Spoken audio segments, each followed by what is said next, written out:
Senro-Ret I. Here's an African here who set up the kingdom of Athens.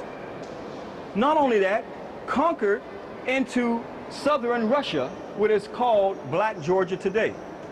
I often wonder if that's why they call it Black Georgia, because of this African here in Senro-Ret of the 12th dynastic period. Senro-Ret I, who conquered into Europe at this particular time, and this huge colossal right here going back to the African origins of civilization. Now, Maspero, as my wife pointed out about, he's one of the top psychopathic races. Now keep in mind, the Cairo Museum, people come from all over the world to read this. But first of all, before I read this, let me show you this man right here named Maharpura. This is Maharpura right here, the 18th dynasty, giving praise to the great god Asaru, who the Greeks call Cyrus, sitting in his canopy, just like the Pope sits in his canopy, right? This is where they got the concept of the canopy from. But everything to deny you your history, this is what Maspero says about Maharpura. Let's read it right here. It says right here that Maharpura suggested that, Maspero suggested that Maharpura may have been the son of Thutmose IV and a negress. There were no negresses 3,000 years ago.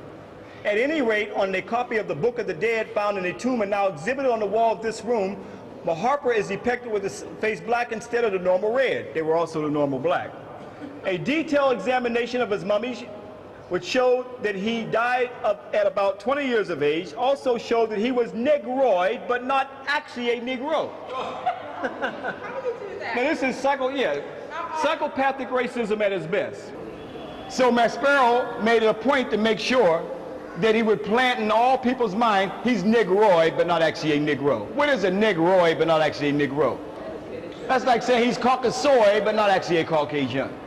Everything to deny the African story that's told right here in the African Nile Valley. Negroid, but not actually a Negro. So I want to point this out to show you the forces that we're up against, the forces that we're fighting. As I said before, many years I've come here, and Amenhotep III that you see right here was in the front, along with all the other Middle Kingdom pharaohs. And I came a year ago and I noticed that he was missing. I didn't know where he was at.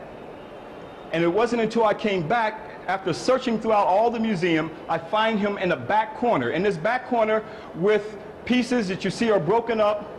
He is a major pharaoh of the 12th dynastic period, a time of high literature, a time that it was known as the second golden age of Kemet. This is a brother who took and built the pyramids in Hawara. This is the brother who made the black capstone put on top of this pyramid that you just saw. But why is he in the back corner? But you're going to see Nefret and Rahotep, those two figures. Once you see them, you'll recognize them because you see them in all the books in America. That's who they show you, who were irrelevant, who were not pharaohs, who did not build major sites and so forth, and one even questioned if they had anything to do with this. But we got to question, why is Amenhotep III all the way in the back room, in the back corner for no one to see him, where he's been systematically moved out of the way? And I'm saying that this brother built his pyramid, like I said, in the area of Hawara. He's known as building the labyrinth, which is a very elaborate structure. Many rooms were in this labyrinth. So all the things that he did, but the racism of the Western world, this is where we have Amenhotep III. But you see his nose has been knocked off. This is what we're saying. Like I said before, there's no one prototype that defines an African facial characteristic. Look among us, we have all types of facial characteristics, nose structure, and even color. This is what made us truly the people who we are, the mothers and fathers of the planet Earth. But systematically, the ones that got wide nose, thick lips, have been systematically trying to erase it from the public's eye. So now we see Amenhotep III is in the back corner with other relics, and we have to come back in the back corner. And when we get around to the other side, I'm going to show you where he once stood at. So we have to understand that there's a serious psychological, intellectual war going on. And it's a serious war this just as vicious as having our children in the classroom where the psychological war takes place, especially when that educational institution is controlled by someone who does, or other people who doesn't have the best interests of our children nor our people at heart. So come on over here, Joseph. Listen, yeah, we've been doing this. Let Joseph come over here for a minute. Here's Amenemhat III living right here today, Brother Ken Joseph. Look at Ken Joseph here, and look at Amenemhat III. Go, hold your head up high, brother. No, look at us. We know. All right, okay. Now you can get your shots in right now. Brother gonna charge you for that shot too. Now you can see the gene is still passing on. Yes. We got to take Joseph down to Harawa one day and see that pyramid as well. The first thing that you'll see on Egypt, many of you have seen Rahotep and Nefret. Rahotep was not a king. Nefret was not a queen. They did not hold the throne in ancient times. But it seems as though they are in all of the books in Egypt. It's the opening of the page. Now keep in mind that African people are many, many colors.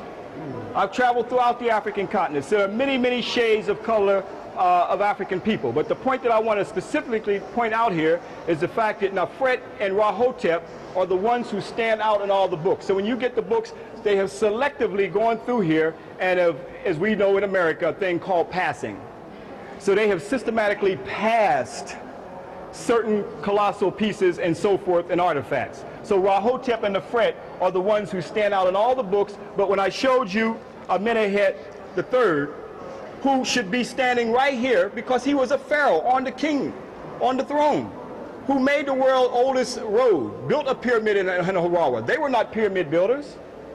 So I want to point that out to show you that when you pick up a book, even when you go upstairs on your way out and you may pick up a book or just read through it, the first thing you'll see is Rahotep and Nefret.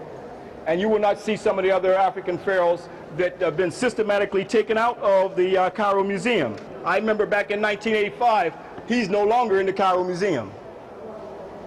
You see? He was there in 1985, but he's no longer here today. Do we know where he's at? No, I haven't found him yet.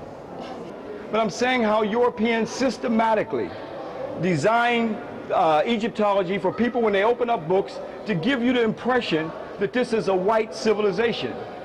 So you have to understand how the corruption, how Europeans are systematically trying to guide the minds of the people by putting images and representations of people there in front of us to make us think that this is the only way they looked. And that was not the case, and that's what I'm trying to put emphasis on here.